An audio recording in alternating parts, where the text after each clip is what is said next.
No leader can attack any faith and actually claim to be a leader. So today, attacking the Catholic Church because they called you out when you gave out 5 million shillings, which was under unexplained circumstances, and as a demonstration against corruption, send 5 million shillings back to you, and you go to another religious, to another faith organization, try to make them fight. The Christians in this country, whether Catholics or evangelicals and Protestants, will stand together and listen to the voice of God, and will tell their faithfuls which direction to take. But for now, it is actually shameful to attack any of the Christian faiths, or indeed attack our Muslim brothers who are fasting at this time. Tulituma message kusema Ramadan Kareem.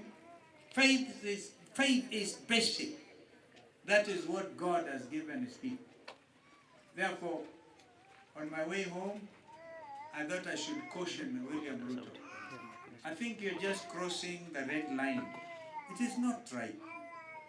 The president is a figurehead of uniting the nation, not dividing the nation along faith-based arguments. And I hope you can tell him that. And of course, kupeana 20 million, it's okay. We congratulate Bishop Mwai. Amesema atakuletea another 100 million. That's okay. Lakini ulazima wa Kenya waulize, hizi fedha ni zile Dr. Makali alikuwa akisema 1.3 trillion shillings imepeanwa kiholela. Pengine ndizo hizo, because they are not accountable. There's no transparency. When you compromise IFMIS, then you allow yourself kubeba tu pesa na kupeana kiholela. I want to tell William Ruto, Kenyans will not be bribable, if that's correct English, going forward. They will not be bribable. They have seen it all. They are suffering, they are crying out. And you tell us not to make you an agenda. The highest person bearing responsibility must carry the blame for misrule, for corruption, for abduction of our children. And now, today, the international community is calling out Kenya because you are supporting the war efforts in the Republic of Sudan, in Darfur. Nataka niwaambie William Ruto, kuna president mmoja kutoka Sierra Leone aliwekwa ndani miaka mingi sana. Mnaweza kumkumbuka? Charles Taylor. Aliwekwa korokoroni na International Criminal Court, sio kwa sababu ya vita ya Liberia, lakini kwa kuingilia nchi nyingine ya Sierra Leone. Nchi ya Sierra Leone kulikuwa watu kikundi kilikuwa kinajitokeza na kukata watoto mikono. Just leave them without arms. And they were being supported by Charles Taylor. If William Ruto is supporting the killing of people in Sudan against the advice of the international community, when those generals are under international sanction, then Kenya will be held responsible. And not every Kenyan, the person bearing the highest responsibility. Baito mwewe mponena tangobadewa hii. Isutizi yako huku kama ugongo. The work of members of parliament is oversight. Kazi ya opposition pia lazima inene wakati president hajafanya kazi mzuri. Si ni ukweli? Kwa hivyo Ruto, wacha kusema hatuna agenda. Agenda yenye tunaongea ni agenda ya Wakenya. Wakenya wakisema ya kwamba maisha imekuwa ngumu, maisha imekuwa nini? Na lazima tuseme maisha imekuwa ngumu. Wakenya wakisema wamechoka juu ya kutozwa ushuru, lazima tufanye nini? Lazima tuseme. Watu wetu wakisema mpaka ya leo watoto huko shule hawajapata pesa ya inaitwa nini Kiswahili leo? Umamita Lazima tufanye nini? Watu wetu wakisema wanateseka mambo ya SHA. Kweli huku Kamuongo SHA iko sawa? Iko sawa? Kwa hivyo tunyamaze tukiona watu wetu wanateseka? So as opposition, as members of parliament, lazima tuseme. Na juzi tukiwa na His Excellency na Martha Karua pale akifanya launch ya chama yake, His Excellency alisema wakati tulisema Ruto ni Zakayo alikubali. Tukasema yeye ni Kasongo akafanya nini? Kwa hivyo tukisema yeye ni Kaongo pia afanye nini? Akubali juu amekuwa Kaongo.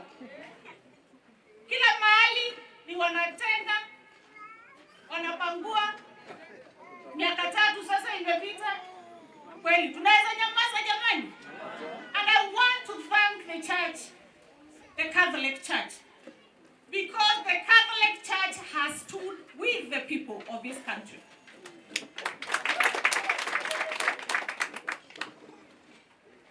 Ruto aliwekwa kwa hiyo kiti na kanisa, ama si ukweli? Si aliwekwa na kanisa? Lakini saa hii anasema mabishop wa Catholic wanamwattack. The voice of church is the voice of God. Na lazima wasosue education. Uto na kwa seka soko nuemwe wea. Wa Kenya walijipatia katiba mpya ya 2010. Na ukiangalia hiyo katiba mpya kuna kipengele kinaongea juu ya the presidency katika nchi. Na ukisoma pale utakuta pia inaelezewa vizuri kazi ya president ni nini. You also realize the executive power of this country imeshikiliwa na rais. Pale pia rais amepewa nafasi ya kuappoint and dismiss. Juzi niliona rais Mheshimiwa Ruto akilalamika, viongozi wakiongea juu yake wanasema viongozi hawana agenda. Ati agenda imekuwa ni yeye. I want to tell the president, the reason why is the agenda of everybody in this country is because he holds the executive power of this republic. So sisi kama wa Kenya tukiona wanafunzi hawalipiwi karo mashule, we have no choice but to blame the highest authority, and that is President Ruto. When we see SHA not working in this republic, we have no authority but to blame. We have no apologies at all, but to blame the appointing authority of the Minister for Health, who is President anaitwa nani? President Ruto. Siku hizi watu anaitwa Kasongo. Akanaitwa Kaongo, sio Kasongo. Tukiona ufisadi ukienda njuu, Kenyans have no choice but to blame the highest authority in this republic, and the order of that office is none other than President Ruto Kaongo. So Kenyans, I think our president has no choice but to apologize to Kenyans for not delivering what he promised. Leo nimeona na blame bishops wa Catholic. And I want to urge the bishops of Catholic, please stay firm and strong. Mention evils of this republic. Zikifanyika, don't hesitate to mention them. And we want to assure you as national leaders, we are fully behind you. Na msikuwe kama wale wanapewa milioni 20 ndio wanaimba kila saa Ruto is good, Ruto is good. Leo mmeona ameweza kupeana shamba la KDF. That's what has come through 411. Ati amepeana kwa kanisa Nairobi. Na akaongezea hiyo kanisa 20 million ya kujenga. Ruto has no authority legally kupeana mchanga wa Wanakenya. Ana That is the work of other institutions of the government. So I want to believe what I'm reading is not true. Because reality is that public land cannot be given for pupils. You can't. And I want to urge you, Your Excellency Kalonzo Musyoka, because you are becoming the president of this republic. Please, when you take over, these are some of the things you must engage when you become the president of this republic. Because you have been unfair to our republic. Kwa kumalizia niseme hivi, mimi ni mtu wa mahesabu. Your Excellency, I was reading as I was coming here that 1.3 trillion Kenyan money imelipwa manually, ya public debt. Manually. Instead of going through the IPMIS, wamelipa manually. So you can imagine this republic has invested billions of shillings to have a system called IPMIS.